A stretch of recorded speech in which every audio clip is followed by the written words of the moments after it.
LVYC Life Pivot, another interesting episode. Serial entrepreneur Ramone Walker, aka one of the best in the business. He's helped me find some of the most amazing places all through South Florida, and one of the most creative people I know. And I'm happy to have you here on the platform, man. And I want you to share, where you coming from, your Jamaica upbringing, you pivoting to America, and some life experiences to get you where you're at, man, and how you have the tenacity and the willpower to keep going and keep breaking barriers, But we coming from humble beginnings. Anybody that's been to Jamaica know it's not an easy place. So I think it's important to express that with our followers, man, and empower people in the process. You know what I'm saying? All right. Yep. Appreciate having you, my brother. Man. Bless. So basically, yeah, I'm from Jamaica, Migrated to the United States back in 2000. Came here for school, and then, I got caught up in the American way, American dream. When you say caught up, what you mean caught up? Explain to the followers from your perspective of caught up, There's so many distractions. Yeah, the whole life, everything is easy. It's not as hard as, Jamaica. A lot more opportunities, so basically just based on opportunities, you get pulled all over the place, and then it take you a while to really settle down and, be like, yo, what would you say made you settle down, though? Because, it's easier said than done. What, like, how did you keep your focus as you pivoted to come into America? Because when I came, it was hard. For me, you just gotta choose. After a while, you realize that you just gotta choose something and run with it, instead of trying to get pulled here. By the time you look, 10 years just wasted, Facts. So eventually in America is way easier because you can be successful. You can be giving away newspaper on the side of the road and be successful. So facts. Basically, you just gotta choose a direction and just stick to it. So would you say, like, you coming with the focus of school kept you focused, or, like, what made you not be a statistic? Well, first, after you start making money, so first I was focused on school, but then after you started making money, then you be like, forget school, Yeah. And what was your first taste in America when you pivoted to America? What was your first taste of actually getting money? Real estate was the first day. Gotcha. I saw that first check. My first check was like 12,000. I was like, yeah, this is it. Yeah. When you see that amount of money coming from Jamaica, it was like that is it, Yeah. So I just choose that. I ran with it. Good thing I had some friends too. You need a network of people. For sure. Yeah, I had friends in real estate too. And so people that was into it, and then you kind of mentored them. Exactly. Got you. Same. Yeah, exactly. Because, it's not like a 9 to 5, it's like hustling. You got to make that money. It's not like you're getting a check every week, so if you don't work, you don't make no money. So 1,000. So a good thing I had like friends around me who motivate, because at one point I wanted to go back and do it a 9 to 5, and they're like, no, stick to it. I know everyone is successful, And did you ever do a 9 to 5 or away from the real estate thing? Like, you ever worked at like a grocery store or anything, or? No, but I did 9 to 5 for like 2 years. Yeah, what were you doing? I worked for Miss Cleo, the psychic. So how did that work? Like online or physically? Like, she had a location? She had a real office? Yeah, they had like 3 locations.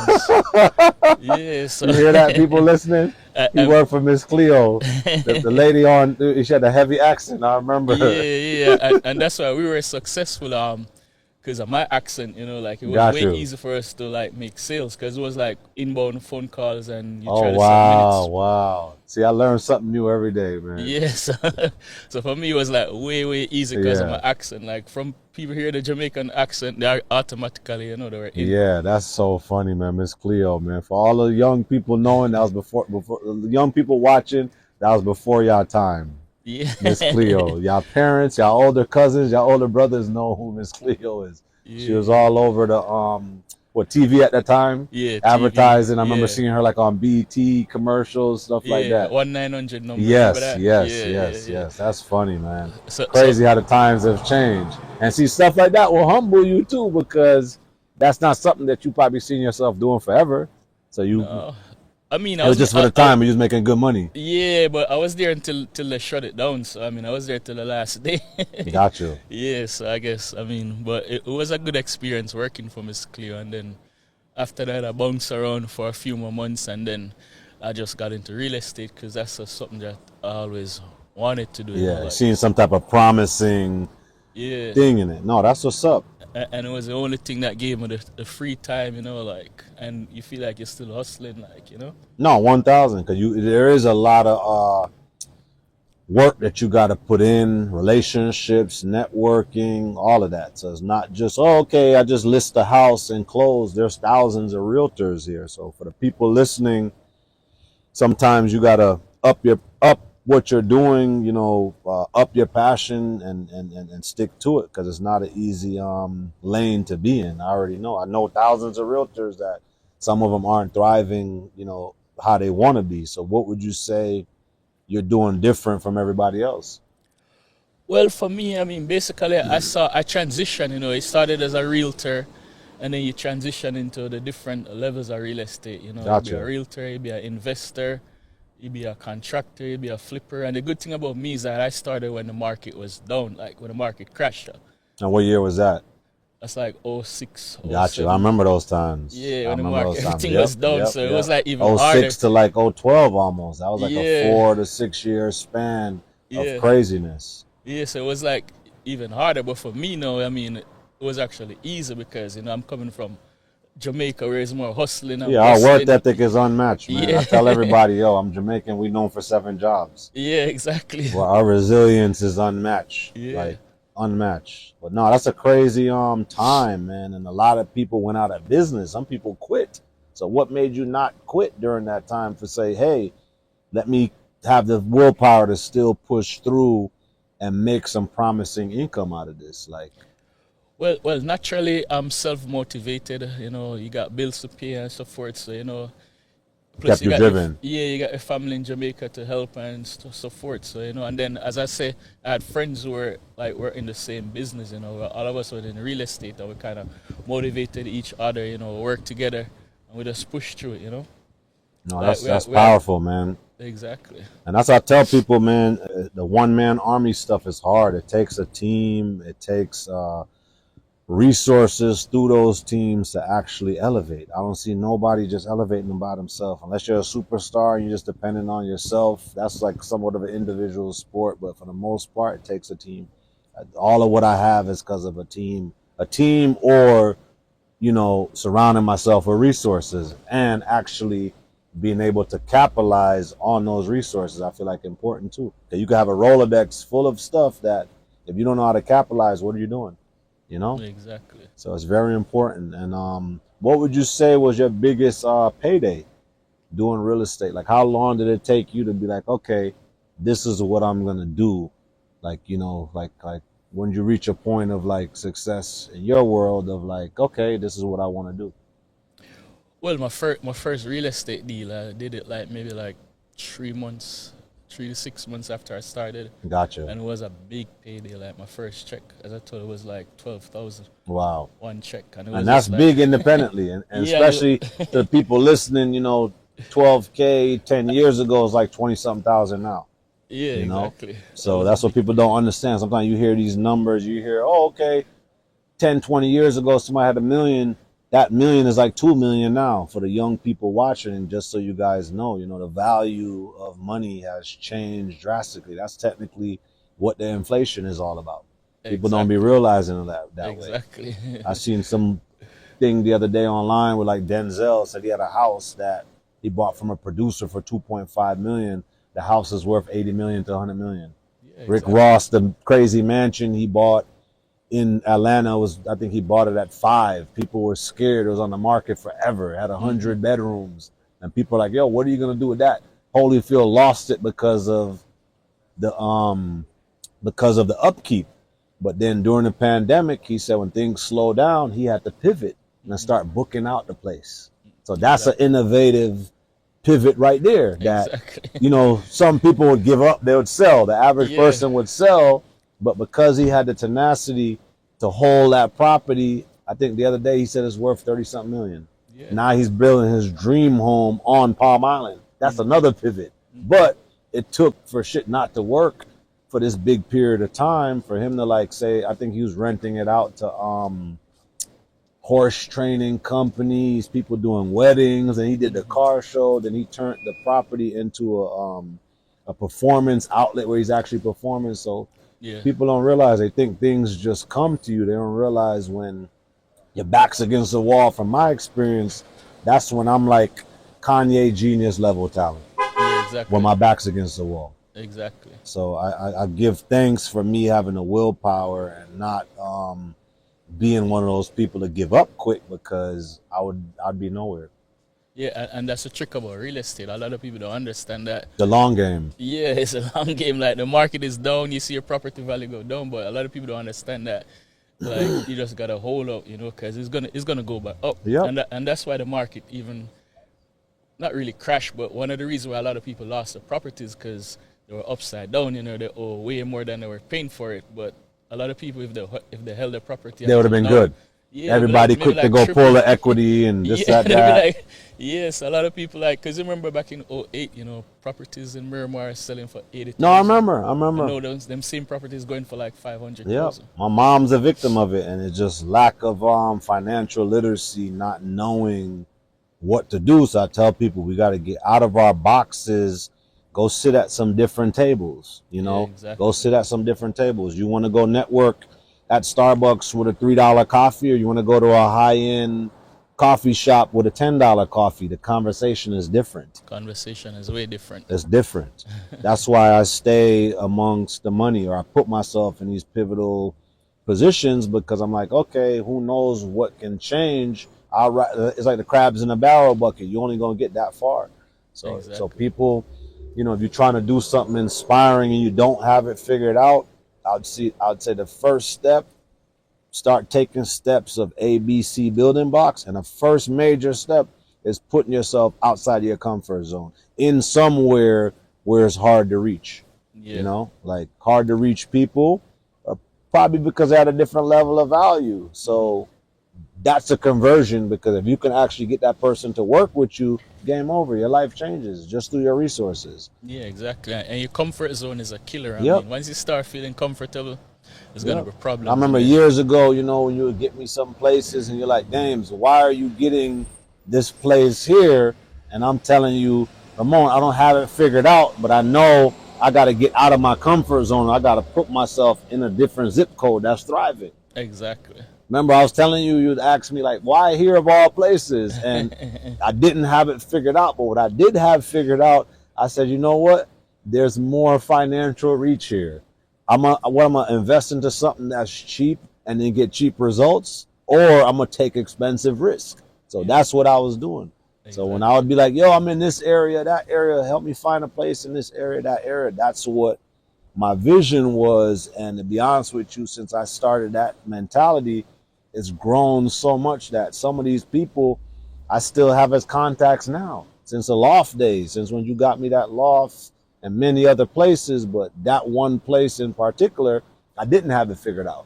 I was just pivoting through life. Exactly. I was kind of tired of the West Coast, going through some personal things. And I said, what area is thriving?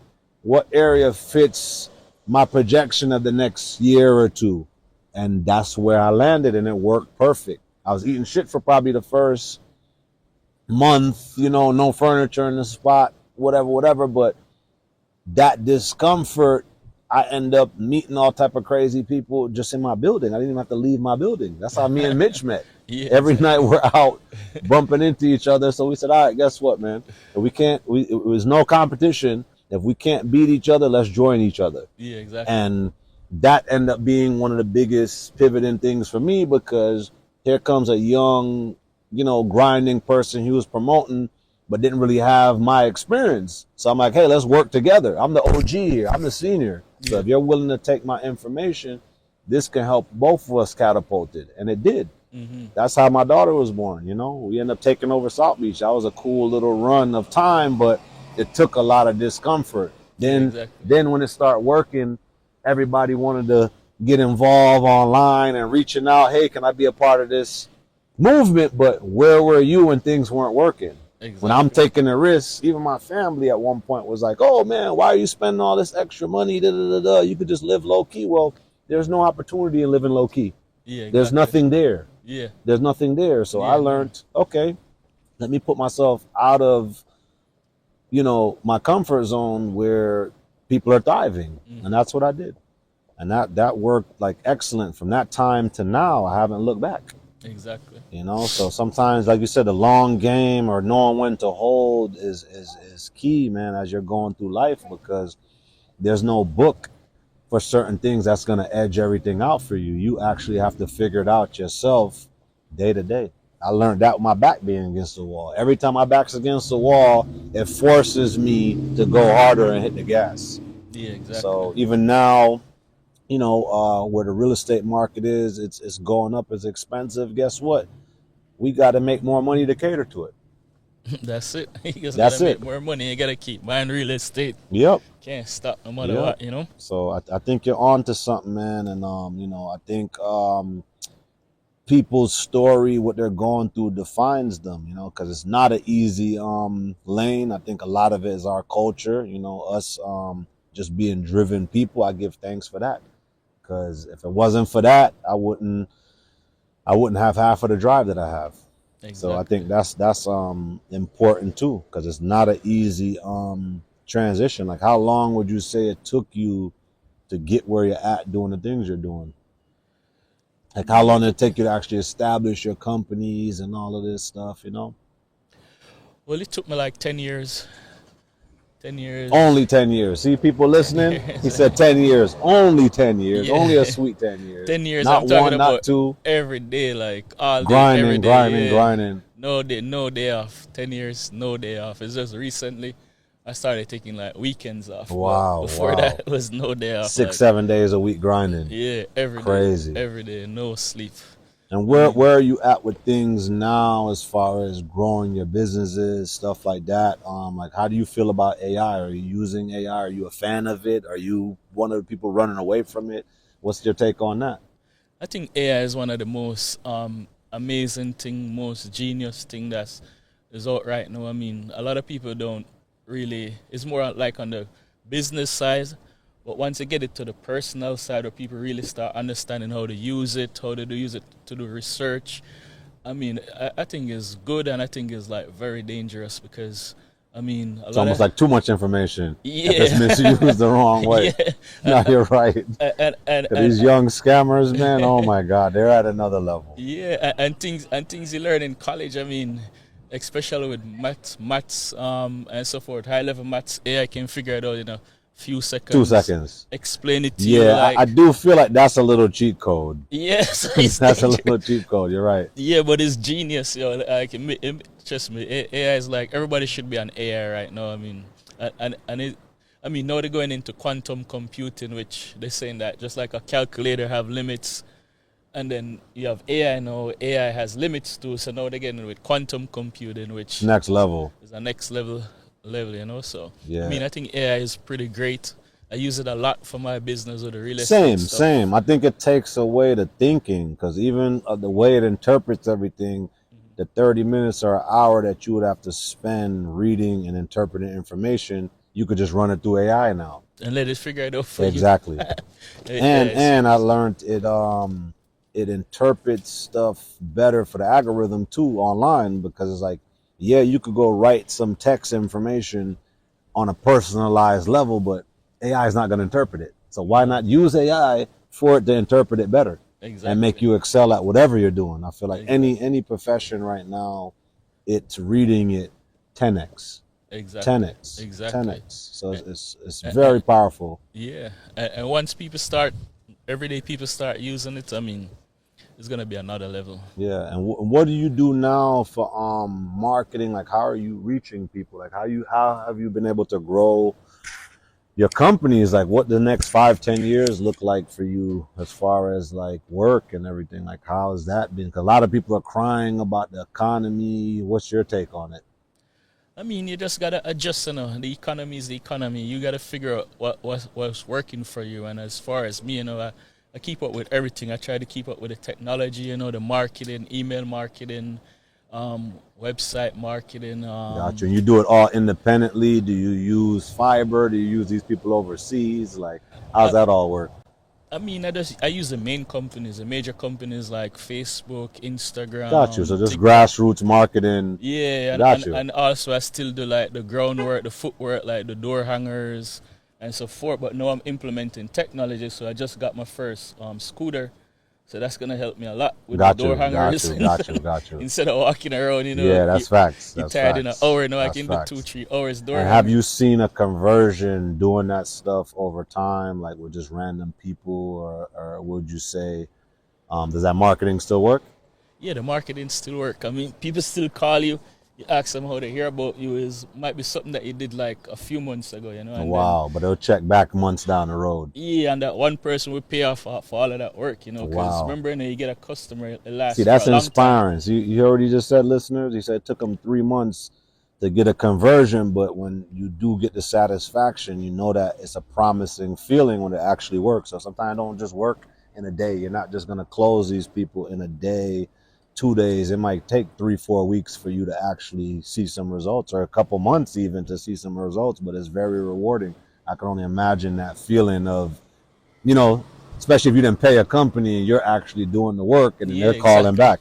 It's And, nothing like that feeling. and all you need is just one good client. I have clients that I met like 10 years ago, 12 years ago, when I first started working in real estate. I'm still working with them today.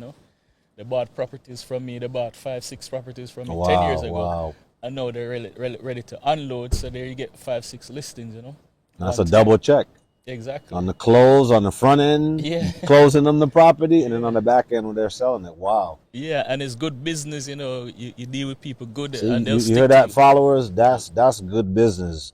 You guys want two checks because the younger people right now, the Alpha Gen and the Gen Zs is finessing. They just thinking about Friday or oh, let me try to finesse this person. So you want one check on the front end, or you want to build a relationship that you can get the front end check with them buying the house from you and selling the house, and a potential third check if your integrity and your character is good and they want to introduce you to somebody. That's where you really win. Exactly. The And referral program. yeah, and also with your clients, you got to diversify your clients. You need 1,000. investors, you need regular end users who's going to buy and live in it. You need people who's wholesaler. You need a whole network, One thousand for percent. people to succeed in real estate. It's not just, oh, you're working with buyers. You got to work. I mean, some people specialize in just sellers, but for me, I work with everybody because you turn buyers into sellers, etc., etc. Wow. Sellers into buyers. That's crazy. Yeah, 'cause I mean, once they implement the information, I'm sure if they have the resources to bring it to life, Hmm. they can for themselves, or they can implement it for themselves if they have the resources. Exactly. So that's Exactly. key, especially for the young people. I mean, I feel like with the internet now, it's way easier because years ago it was just the guerrilla marketing, going out physically marketing, having the money to market. But now, you can hire AI or hire some like internet marketing that takes away a lot of the physical work. It's just Yeah. more thinking now. And I think the internet marketing is like the ultimate because I've met clients online where I sold them a house for $1 million and I never met them. Everything Wow. just through the internet. Just digitally. Yeah. Wow. Especially with international buyers, I can imagine. And you said you do most of the marketing yourself. So would you say AI is taking over? Like, would you like, some people are scared, but by the sounds of it, it's been working for you. So I think people listening, y'all need to be more open minded and learn to hustle AI. Don't let it hustle you.